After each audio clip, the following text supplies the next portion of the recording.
No final de 2022, eu estava bastante otimista quanto às perspectivas para o nosso país, do ponto de vista econômico e até de ocupar o seu espaço na geopolítica internacional. Um conjunto de fatores me levaram a ter esse otimismo bastante grande. Esses fatores podem ser conferidos no vídeo aqui do canal, cujo link está na descrição. Eu peço a vocês darem uma olhada. Aliás, esse aqui é o canal Sapiens. Nesse canal nós falamos sobre fatos e curiosidades dessa nossa espécie. Mas o que aconteceu então? Eu vou resumir aqui muito rapidamente. No começo dos anos 2000, o Brasil tinha um conjunto de condições para começar a crescer bastante, para ter uma economia sólida, para se destacar. Porém, isso foi destruído pelo maior esquema de corrupção, talvez, da história da humanidade. Isso está bastante detalhado também em vídeos da mídia, da época, da imprensa, especialmente da Veja, que vocês podem dar uma conferida também na descrição do canal. Sugiro que deem uma olhada. Esses vídeos descrevem bastante sobre o Petrolão, o Mensalão, as atividades de empreiteiras com nações amigas, aliadas do regime. Que nações amigas são essas? Bom, vou te dar uma dica, essa mulher aqui vai explicar para vocês um pouco melhor. Parceiro econômico de primeira ordem para Cuba. O resultado disso foi prejuízos enormes nas empresas estatais aparelhadas e depressão econômica. O que é isso? 2 anos seguidos de recessão econômica, no momento em que não havia nenhuma guerra significativa no mundo, não havia uma pandemia, a economia do mundo ia razoavelmente bem, só o Brasil teve 2 anos seguidos de recessão, uma coisa assim inenarrável. O fato é que, conforme eu coloco naquele vídeo, caiu o governo. Alguns dos líderes dessa organização criminosa foram presos, inclusive um ex-presidente, chefes de empreiteira, políticos, enfim. Houve um golpe muito grande para essa organização criminosa. Foi um momento histórico. O presidente Lula também começou só olhando campanha. Já no fim do seu primeiro mandato, muita coisa pessoal ele tinha pedido para ele, em termos de dinheiro que eu pessoalmente levei e entreguei para ele. No fim do seu segundo mandato, aí ele preparou sua aposentadoria. Recebeu 300 milhões da Odebrecht numa conta corrente de disponibilidade, recebeu seu sítio, que foi feito, combinado para seu uso, o apartamento. Mas a organização criminosa deve ter pensado o seguinte: não tem problema, a gente volta. Afinal de contas... eleições, não se ganha, se toma. O que eles não contavam é que chegaria um cara que não fazia parte do esquema, um cara de fora que atrapalhou muito. Um cara que todos os que se beneficiavam de alguma forma da organização criminosa odiavam. Seja na classe política, na velha mídia, empresários, artistas. Por quê? Porque ele reduziu ministérios, ele acabou com cabide de emprego nos estatais, redistribuiu as verbas de propaganda estatal, reduziu e fez a quem realmente precisasse os recursos da lei Rouanet, reduziu impostos, enfim, foi um problema muito grande para a organização criminosa. O resultado disso é que nós chegamos ao ponto de otimismo que eu mencionei naquele vídeo. Atravessamos a pandemia como nenhum outro país, fomos muito bem.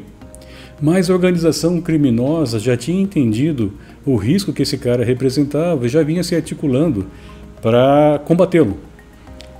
Primeiro pegaram o chefe da organização que estava preso, porque ele era o único que tinha um certo carisma para legitimar ações contra quem estava no poder.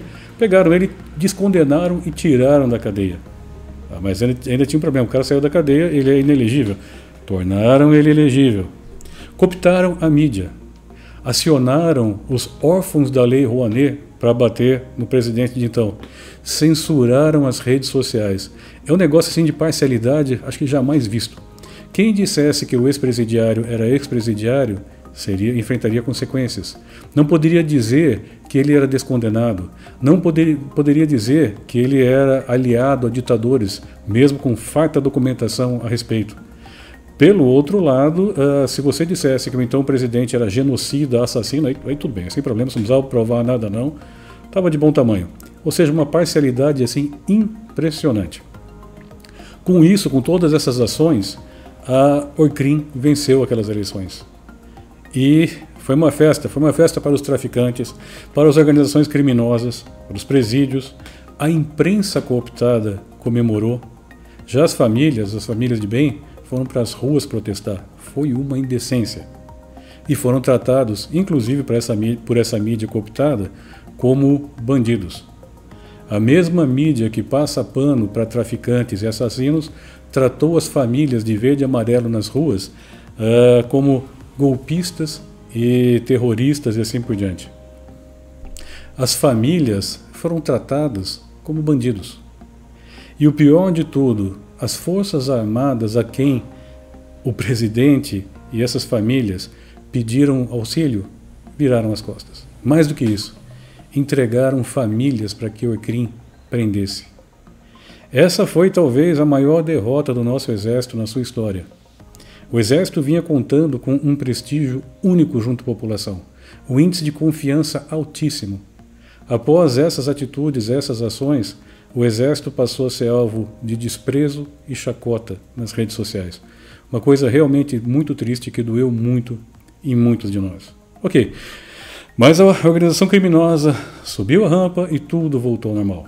Criou-se mais ministérios, a Lei Rouanet, os incentivos voltaram a ser para os artistas mais ricos, voltou o aparelhamento das empresas estatais, voltaram os companheiros nessas empresas e nos ministérios, contratos bilionários com aqueles países amigos voltaram. Quer saber o que está acontecendo com a grande imprensa, por exemplo?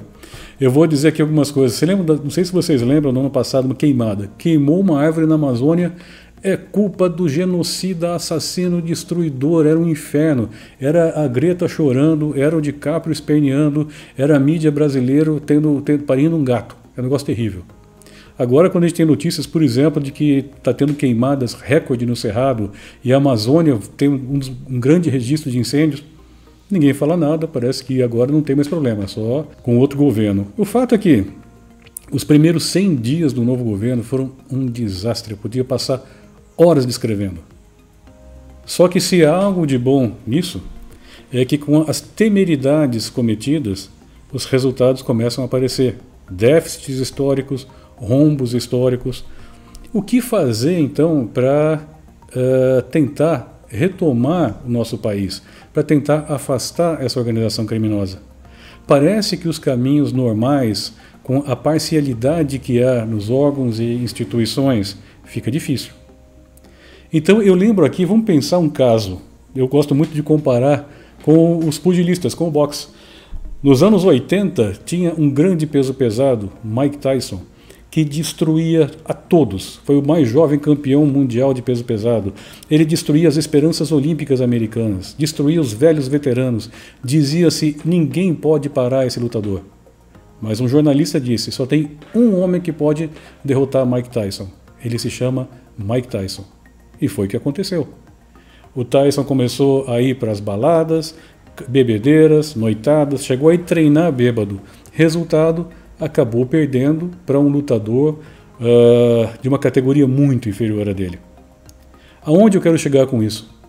Não adianta pelos caminhos normais achar que se a gente repetir a mesma coisa que foi da última eleição, com as mesmas instituições, com a mesma mídia, vai simplesmente, o resultado vai ser diferente. Eu, infelizmente, não estou otimista nesse sentido. O que eu acho que vai acontecer é que com a temeridade dessa gestão vai começar a faltar queijo. E os ratos vão começar a lutar entre si. E eles é que vão se derrotar. Eu só espero que eles se destruam antes de destruírem o nosso país. Boa sorte para nós. Obrigado por me acompanhar até aqui.